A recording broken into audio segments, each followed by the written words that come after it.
આગળ સમાચારમાં વાત કરીએ તો સમાચાર સામે આવી રહ્યા છે તો સમાચાર પ્રાપ્ત થયા છે કહી શકાય કે આયુર્વેદિક દવાના નામે આલ્કોહોલનો વેપલો જોવા મળ્યો અને તેમાં હાઈકોર્ટે મુખ્ય કૌભાંડી અનિલની ક્વોશિંગ ફંગાવી છે અને જે તરફ આયુર્વેદિકના નામે આલ્કોહોલ વેચાણ પરવાનગી ન અપાઈ તો જીવના જોખમે ગુનાહિત પ્રવૃત્તિને સાકી શકાય નહીં।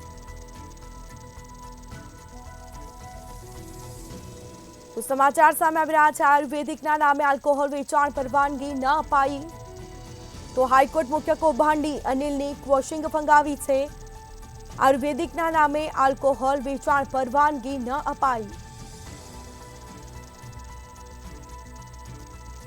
તો આયુર્વેદિકના નામે આલ્કોહોલ વેચાણ પરવાનગી આપવામાં આવી નથી। જીવના જોખમે ગુનાહિત પ્રવૃત્તિને સાખી શકાય નહીં। तो आयुर्वेदिकना नामे आल्कोहोल वेचाण परवानगी आपवामां आवी नथी। आ समाचार सामे आवी रह्या छे तो हाईकोर्टना मुख्य कौभांडी अनिलने क्वोशिंग फंगावी छे हाईकोर्टे। तो हाईकोर्ट द्वारा आ कार्यवाही करवामां आवी रही छे। आयुर्वेदिक दवाना नामे आल्कोहोलनो वेपलो जेमां आयुर्वेदिकना नामे आल्कोहोल वेचाण परवानगी आपवामां आवी नथी।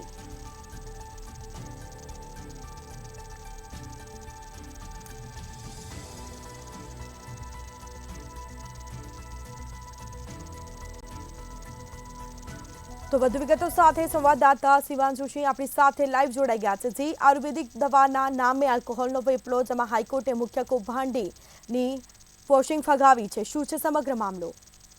ચોક્કસ આયુર્વેદિક દવાના નામે મુખ્ય કૌભાંડી અનિલ કુમારે જે છે હાઈકોર્ટમાં અરજી કરી હતી। તે અરજીના વાત કરીએ તો ક્વોશિંગ અરજીના આધારે જે દવા છે તે આયુર્વેદિક દવાના નામે જે છે તે એલ્કોહોલનો વેચાણ ખૂબ જ મોટી માત્રામાં ગુજરાતમાં કરવામાં આવતો હતો ને તેના કારણે જે છે તે અનિલને મુખ્ય કૌભાંડીના નામથી ગણાવવામાં આવ્યો હતો અને ત્યારબાદ જે અનિલે જે હતો તે હાઈકોર્ટમાં અરજી કરી હતી। સાથે અરજીની વાત કરીએ તો ક્વોશિંગના માધ્યમથી અરજી કરવામાં આવી। સાથે કહી શકાય કે જે રીતે આયુર્વેદિક દવાના નામે જે છે એલ્કોહોલનો પ્રમાણ વધી રહ્યો હતો, લોકોને એલ્કોહોલ જે છે તે વેચવામાં આવતો હતો, તેના કારણે હાઈકોર્ટનો જે છે હાલ નિર્ણય લેવામાં આવ્યો છે। જી, આ પ્રકારની હાલ કાર્યવાહી કરવામાં આવી છે।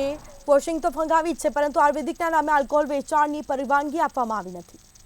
जी, ચોક્કસ હાલ જે છે તે અરજી કરવામાં આવી હતી। તે અરજીના માધ્યમથી જે અનિલ છે તેમને હાઈકોર્ટના પરવાનગી લેવા માટે કે જે આયુર્વેદિક દવા છે તેનો વેચાણ કરવા માટે ગુજરાતમાં, પરંતુ જે રીતે એલ્કોહોલનો જે દવાના જે આયુર્વેદિક દવાના નામે જે રીતે એલ્કોહોલનો પ્રમાણ વધી રહ્યો હતો, કારણ કે જે રીતે નશીલી કહી શકાય કફ સિરપનું જે પ્રમાણ વધી રહ્યો હતો તેના ધ્યાનમાં લઈને હાઈકોર્ટે આ નિર્ણય લીધો છે અને સાથે લોકોનું સ્વાસ્થ્ય સારું રહે, લોકોના સ્વાસ્થ્યના સાથે છેડા ના થાય તેના માટે પણ જે છે તે મહત્વનો નિર્ણય લેવામાં આવ્યો છે। જી, બિલકુલથી તમામ જાણકારી આપવા બદલ આપનો આભાર।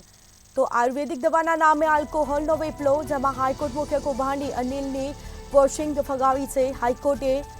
તો હાલ કાર્યવાહી કરવામાં આવી છે। આયુર્વેદિકના નામે આલ્કોહોલ વેચાણની પરવાનગી આપવામાં આવી નથી।